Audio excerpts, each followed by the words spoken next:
ದರ್ಶನಕ್ಕೆ ಮನೆ ಪಕ್ಕದಲ್ಲೇ ಇವತ್ತು ನಾಳೆ 10 ಗಂಟೆಯಿಂದ ಮಧ್ಯಾಹ್ನ 1 ಗಂಟೆವರೆಗೆ ಅವರ ಇವತ್ತು ಅವರ ಅಂತಿಮ ದರ್ಶನಕ್ಕೆ ಅವರ ಬಾಡಿ ಇಕ್ಕಲಾಗುವುದು, ಅವಕಾಶ ಕೊಡಲಾಗುವುದು.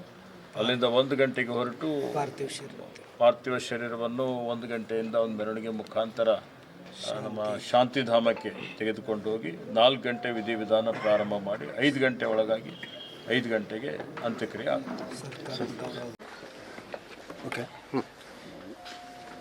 ನಮ್ಮ ತಂದೆಯವರು ಶತಾಯುಷಿಗಳಾದಂಥ ಪೂಜ್ಯ ಭೀಮಣ್ಣ ಖಂಡ್ರೆ ಅವರು ಇವತ್ತು ಸಾಯಂಕಾಲ ಸಂಜೆ 10:50 ಲಿಂಗೈಕ್ಯರಾಗಿದ್ದಾರೆ. ನಮ್ಮನ್ನು ಅಗಲಿ ಹೋಗಿದ್ದಾರೆ.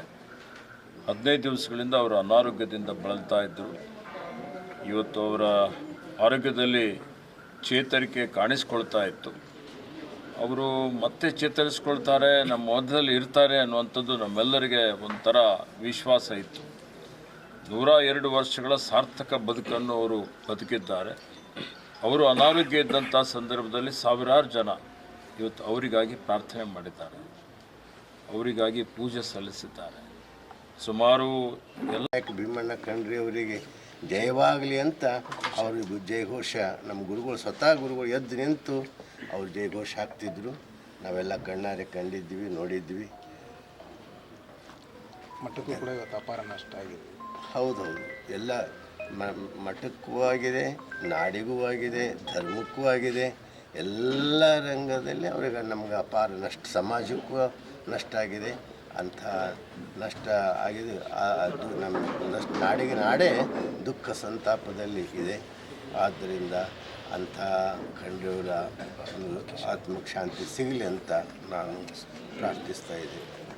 ಇವತ್ತಿನ ದಿವಸ ನಮ್ಮ ಅಜ್ಜವರಾದ ಪೂಜಾ ಲೋಕನಾಯಕ ಭೀಮಣ್ಣ ಖಂಡ್ರೆಯವರು ನಮ್ಮನ್ನು ಅಗಲಿ ಹೋಗಿದ್ದಾರೆ.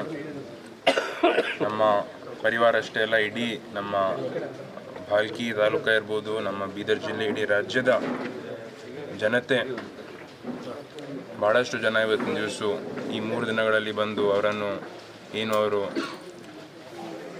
ಆರೋಗ್ಯದಲ್ಲಿ ಏರುಪೇರು ಆಗಿತ್ತು, ಮನೆಗೆ ಬಂದು ಭಾಳಷ್ಟು ಜನ, ಸಾವಿರಾರು ಜನ ಬಂದು ಅವರನ್ನು ನೋಡಿ ಹೋಗಿದ್ದಾರೆ. ಅದರಲ್ಲಿ ರಾಜ್ಯದ ಭಾಳಷ್ಟು ಎಲ್ಲ ಗುರುಗಳು, ಎಲ್ಲ ಮಠಾಧೀಶರು ಕೂಡ ಬಂದು ಆಶೀರ್ವಾದ ಮಾಡಿ ಹೋಗಿದ್ದಾರೆ. ಇವತ್ತಿನ ದಿವಸ ನಮ್ಮ ಅಜ್ಜವರು ಅವ್ರೊಂದು ಕಂಪ್ಲೀಟ್ ಲೈಫ್ ಅಂತ ನಾವು ಹೇಳ್ಬೋದು. ಯಾಕಂದರೆ ಅವ್ರದ್ದು 102 ವಯಸ್ಸಾಗಿತ್ತು. ಇದರಲ್ಲಿ ಅವ್ರು ಯಾವಾಗಲೂ ನನಗೆ ಒಂದೇನು ಸಂದೇಶ ಕೊಡ್ತಿದ್ರು ಅಂತಂದರೆ, ನೀವು ಯಾವಾಗಲೂ ನಿಮ್ಮ ಆರೋಗ್ಯವನ್ನು ಕಾಪಾಡ್ಕೊಳ್ಬೇಕಂತಂಬ ಒಂದೇ ಸಂದೇಶ ಯಾವಾಗಲೂ ನಮಗೆ ಕೊಡ್ತಾ ಇರ್ತಿದ್ವು.